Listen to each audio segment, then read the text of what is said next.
በባህላዊ ሕክምና ብቻ ሳይሆን በዘመናዊ ሳይንስም ትልቅ ቦታ የተሰጠው ነው።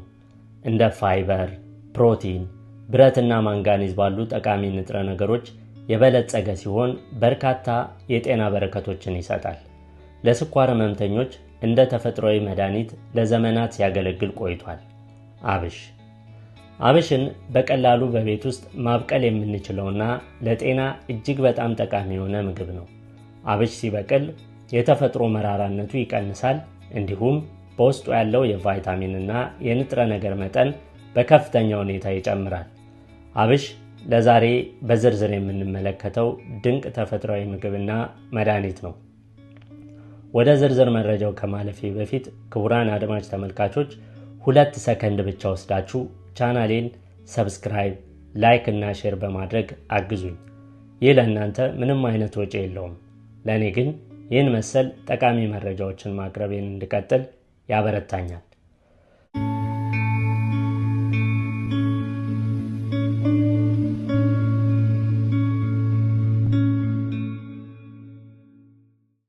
በምግብ አሰራርና በባህላዊ ሕክምና ውስጥ እንደ አብሽ ረጅም ታሪክ ያለው እጽዋት እምብዛም አይገኝም። አብሽ ድንበር ተሻጋሪ የጤናና የባህል መገለጫ ነው።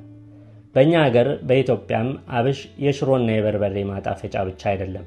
ሰውነትን የሚያነቃቀው ታዋቂው የአብሽ መጠጥ፣ እንዲሁም የወላድ እናቶችን ወተት ለማብዛት የሆድ ህመምን ለማስታገስ የሚሰጠው አብሽ ባህላዊ ፍቱንነቱ ስሙን ከፍ አድርጎለታል።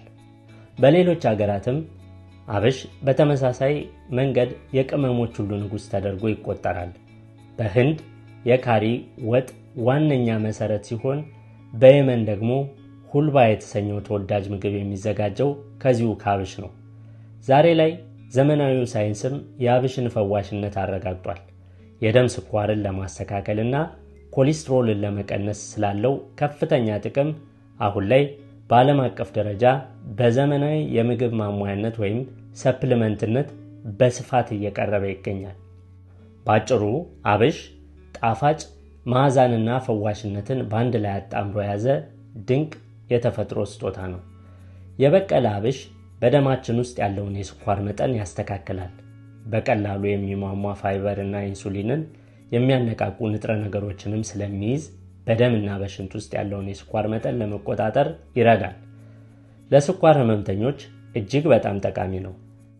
በህንድ ሀገር በአይነት 1 ወይም ታይፕ 1 ዲያቤቲስ ህመምተኞች ላይ የተደረገ የ10 ቀን አጭር ጥናታዊ ሙከራ እንዳሳየው በየቀኑ 100 ግራም የአብሽ ዱቄት በምግባቸው ውስጥ የተጠቀሙ የአይነት 1 ስኳር ህመምተኞች በሽንት ውስጥ የሚወጣውን የስኳር መጠን በ54% መቀነስ ችሏል።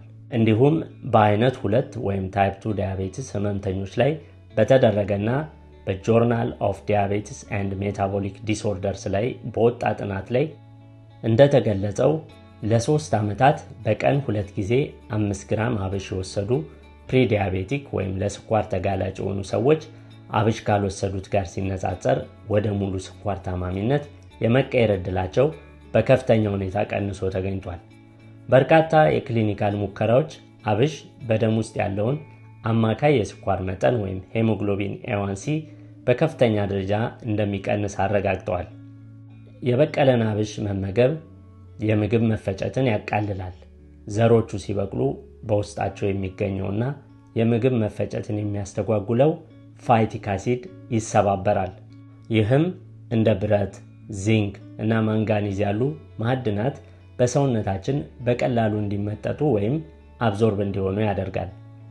በአብሽ ውስጥ ያለው ፋይበር ሆድ በፍጥነት እንዳይራብና የራብ ስሜት እንዳይሰማን በማድረግ የሰውነት ክብደትን ለመቀነስ ያግዛል።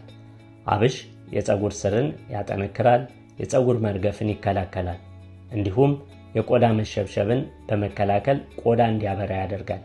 በተጨማሪም በውስጡ ከፍተኛ የጸረ ኦክሲዳንት ወይም አንቲኦክሲዳንትና የቫይታሚን ሲ መጠን ስላለው ሰውነትን ከበሽታ ይከላከላል። አብሽን በመመገብ የደም ውስጥ የስኳር መጠናችንን ለማስተካከልም ሆነ ሌሎች የጤና በረከቶችን ለማግኘት በሚከተሉት መንገዶች መጠቀም ይችላሉ።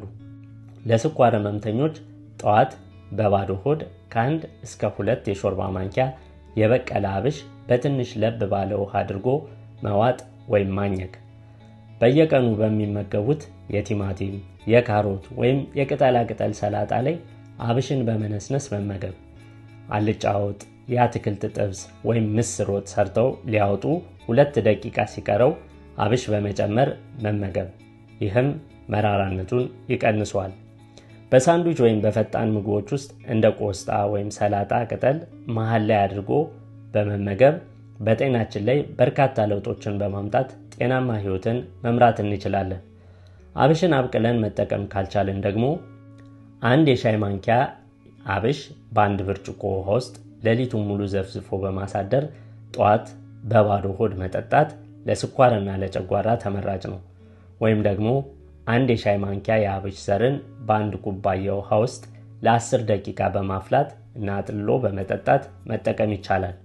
የአብሽ ዱቄትን በውሃ ውስጥ ወይም በእርጎ ውስጥ በጥብጦ መጠቀምም አመርቂ የጤና ጥቅሞችን ይሰጣል። አብሽን በመመገብ ከላይ ያነሳናቸውን ጥቅሞች ለማግኘት በቅድሚያ አብሽን ማብቀል ይኖርባቸዋል። አብሽን ቀላል በሆነ መንገድ እንዴት በቤት ውስጥ ማብቀል ይቻላል?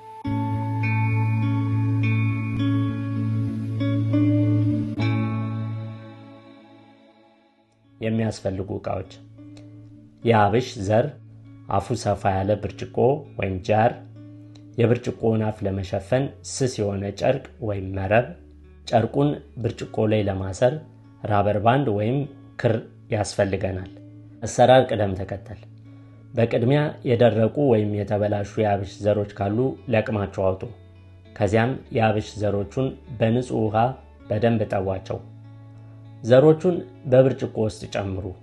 ከ8 እስከ 12 ሰዓታት ብርጭቆ ውስጥ ከዘሮቹ በላይ በቂ ውሃ በመጨመር ሌሊቱን በሙሉ ተዋቸው። ጠዋት ላይ በብርጭቆ አፍ ላይ ቀጭኑን ጨርቅ ወይም ሻሽ ሊሆን ይችላል አልብሱትና በራበር ባንድ ወይም በክር በደንብ ሰሩት። ከዚያም ብርጭቆውን በመገልበጥ በውስጡ ያለውን ውሃ ሙሉ በሙሉ አጥልላችሁ ድፉት። ብርጭቆውን ዘንበል አድርጎ በማስቀመጥ ውሃውን ካጠለላችሁ በኋላ አፉን ወደ ታች አድርጋችሁ በትንሹ ዘንበል አድርጉት። ይህም በብርጭቆው ውስጥ የቀረው ትርፍ ውሃ እንዲንጠባጠብና አየር እንዲገባ ይረዳዋል። ከዚያም ብርጭቆውን ቀጥታ የፀሐይ ብርሃን በማያርፍበት ሞቅ ያለ የኩሽና ክፍል ውስጥ ያስቀምጡት።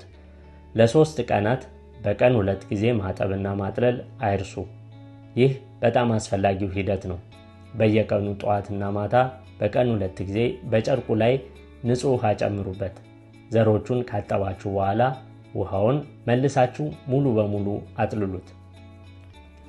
አብሹን ማብቀል ከጀመራችሁ ከ1 ቀን በኋላ ትናንሽ ነጭ ሆኑ የበቀሉ ዘሮች መውጣት ይጀምራሉ። ከ3 እና ከ4 ቀን በኋላ ደግሞ መብቀል የጀመረው የአብሽ ዘሮች ከ1 እስከ 2 ሴንቲሜትር እርዝመት ያገኛሉ። ትናንሽ አረንጓዴ ቅጠሎችም ሊታዩ ይችላሉ።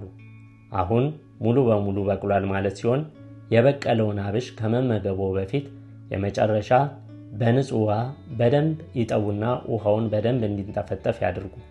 ከዚያም አየር በማያስገባ ዕቃ ውስጥ አድርገው ማቀዝቀዣ ውስጥ በማስቀመጥ እስከ 5 ቀን ድረስ በንጽህና መጠቀም ይችላሉ። እንደ ማንኛውም አይነት ተፈጥሯዊም ይሁን ሰው ሰራሽ መድኃኒት አብሽንም ስንጠቀም ጥቅሙ ብዙ ቢሆንም የሚከተሉትን ጥንቃቄዎች ማወቅና መተግበር የግድ ነው። ለነፍሰ ጡሮች አብሽ ማህፀን እንዲኮማተር ወይም ዩትራይን ኮንትራክሽን የማምጣት ባህሪ ስላለው ነፍሰ ጡር እናቶች ባይጠቀሙት ይመከራል። ይህም ጽንስ ሊያስወርድ ስለሚችል ማለት ነው። የስኳር መድኃኒት ለሚወስዱ አብሽ ራሱ የስኳር መጠንን ስለሚቀንስ ከመድኃኒት ጋር ሲወሰድ የስኳር መጠን በጣም እንዳይወርድ ወይም ሃይፖግላይሴሚያ እንዳይፈጠር ጥንቃቄ ያስፈልጋል። ለዚህም በተከታታይ የስኳር መጠንን መለካትና መከታተል ተገቢ ነው።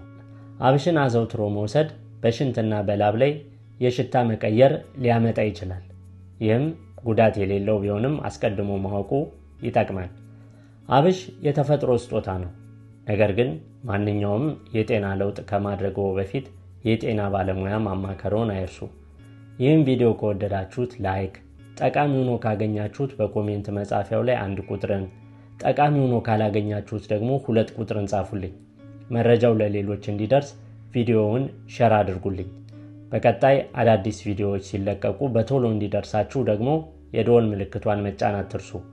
ጥያቄ ወይም አስተያየት ካላችሁ ኮሜንት ላይ ብትጽፉልኝ የተሻለ ነገር ወደ እናንተ እንዳደርስ ይረዳኛል። ለተጨማሪ የጤና መረጃዎች ደግሞ ሰብስክራይብ ማድረጋችሁን እንዳትረሱ። በሚቀጥለው ቪዲዮ እስከምንገናኝ ሰላም ቆዩ።